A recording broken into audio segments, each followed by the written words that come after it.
I was sinking. The Everglades mud wrapped around my body, pulling me deeper and stealing my breath.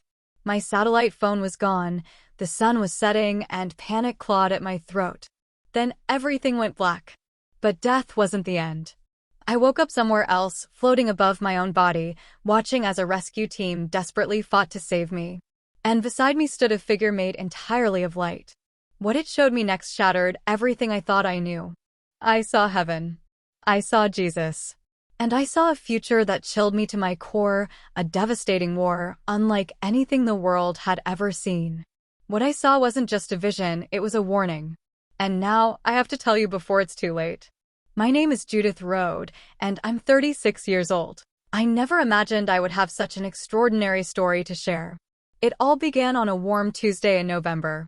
As a wildlife biologist, I spent my days studying endangered Florida panthers in the heart of the Everglades, surrounded by towering cypress trees and dense sawgrass. The humid air was thick, and the constant hum of insects filled the atmosphere. That particular day, I had been tracking a female panther and her cubs for hours, carefully noting their movements and behaviors. As the sun dipped lower in the sky, I decided it was time to return to my campsite. That's when things took a turn for the worse. In my rush to make it back before nightfall, I wasn't as mindful of my footing as I should have been. Suddenly, my foot plunged into a deep mud hole. I struggled to free myself, but the more I moved, the deeper I sank. Panic set in as I realized the severity of my situation.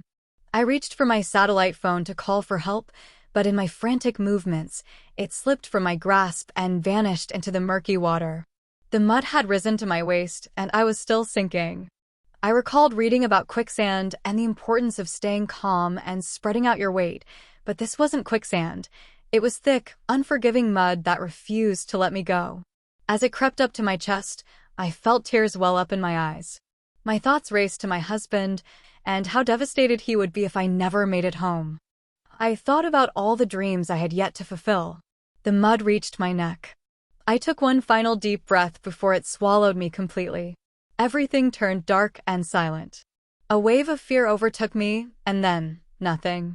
But that wasn't the end. Suddenly, I felt weightless. At first, there was only darkness, but then a tiny speck of light appeared. It grew larger and brighter, as if I were moving toward it, or perhaps it was coming toward me. I couldn't tell. As I neared the light, a sense of warmth and peace washed over me. The terror from the sinkhole faded, replaced by a deep sense of security. I knew I was being watched over. Then, I emerged from the tunnel and saw something startling. I was looking down at my own body, half submerged in the mud. A rescue team had arrived, desperately trying to pull me out.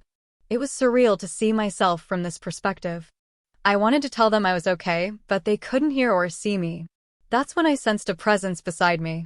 Turning, I saw a radiant figure made entirely of light. It was intensely bright, yet it didn't hurt my eyes. Instinctively, I knew it was an angel. Though it didn't speak, I could somehow understand its thoughts. The angel conveyed that it was time for me to leave. Though part of me longed to stay with my loved ones, I felt an overwhelming peace. I knew everything would be all right. We ascended higher and higher, leaving the Everglades behind. As the earth shrank below us, I noticed other souls, some rising with me, others returning downward. The angel explained that those going back weren't ready yet. Their time had not come. Eventually, we arrived in a place unlike anything I had ever imagined. The colors were more vibrant than any I had seen before. The music was indescribable, a perfect harmony of every beautiful melody, magnified 1,000 times over. There, I saw my grandmother. She looked young and full of life, nothing like she had when she passed away. She embraced me and told me how proud she was. I also saw my old dog, Buddy, joyfully running around, overflowing with energy. Their presence filled me with happiness. Then, the angel guided me to someone I never expected to meet, Jesus. I struggled to put his appearance into words. It was like gazing upon pure love itself. He knew everything about me, every good and bad thing I had done, yet there was no judgment, only unconditional love. Jesus then showed me my life as if it were a movie. I saw the moments when I had helped others and how my kindness had created ripple effects. But I also saw times when I had hurt people, even unintentionally. Seeing those moments made me want to be a better person. Then, he revealed something else, something that had not yet happened. I saw a great war begin, World War III. It was devastating. Cities burned, people fled in terror, and soldiers fought across multiple countries. I turned to Jesus and asked why this was happening. He explained that humanity had lost sight of love. Greed, power, and selfishness had taken priority over compassion and unity. But even in the darkest moments, I saw glimmers of hope. People risked their lives to save others. Strangers shared food and shelter. Individuals from different faiths prayed together, bound by their common humanity. Their kindness shone like tiny lights in the vast darkness. Jesus told me that this war would serve as a wake-up call. It would be tragic, but it would also lead to growth. In the aftermath, he said, people would rebuild. They would strive to create a world with more love and less hatred.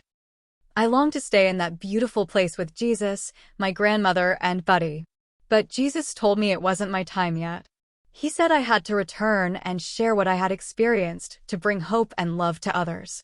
Even though I didn't want to leave, I understood my purpose. Jesus embraced me, and in that moment, I felt completely enveloped in love. Then, everything faded.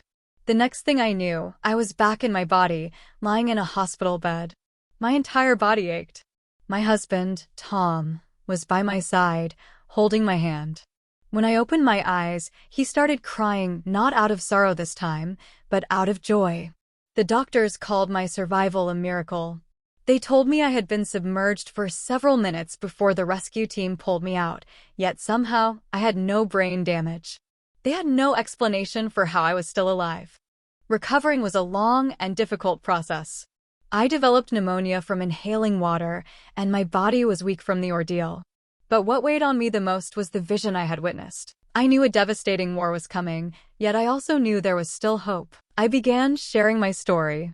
Some people believed me, others dismissed it as nonsense. But that didn't stop me. I spoke about the importance of kindness, of loving one another, and of working together to prevent the dark future I had seen. As time passed, I started recognizing signs from my vision. Once friendly nations turned against each other. News reports spoke of growing military forces. Fear spread. But I held on to what Jesus had shown me. Hope still existed. Determined to make a difference, I started a community group. We focused on spreading kindness and fostering peace. We helped those in need, collected food for struggling families, visited the elderly, cleaned up parks, and planted trees. Before long, our movement grew, inspiring other towns to do the same.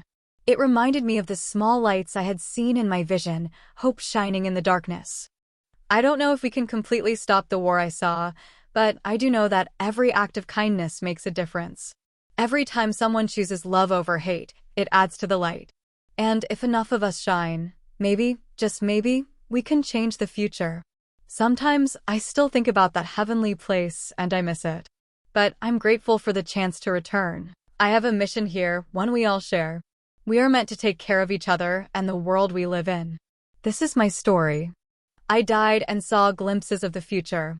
But more importantly, I learned that love is stronger than hate, and hope never fades, even in the darkest times. Every one of us has the power to make an impact. The future is uncertain, but if we come together, choosing love, kindness, and compassion, we can create a better world. That's what I strive for each day, and I hope my story inspires others to do the same. Never underestimate the power of small acts of love. A simple smile, a kind gesture, forgiving someone who has hurt you, these may seem insignificant, but they ripple outward and change the world. That's what Jesus showed me, and I believe it with all my heart. Let's be the light in the darkness. Let's care for one another, help where we can, and protect the world we share. Together, we can make a difference. Together, we can shape the future.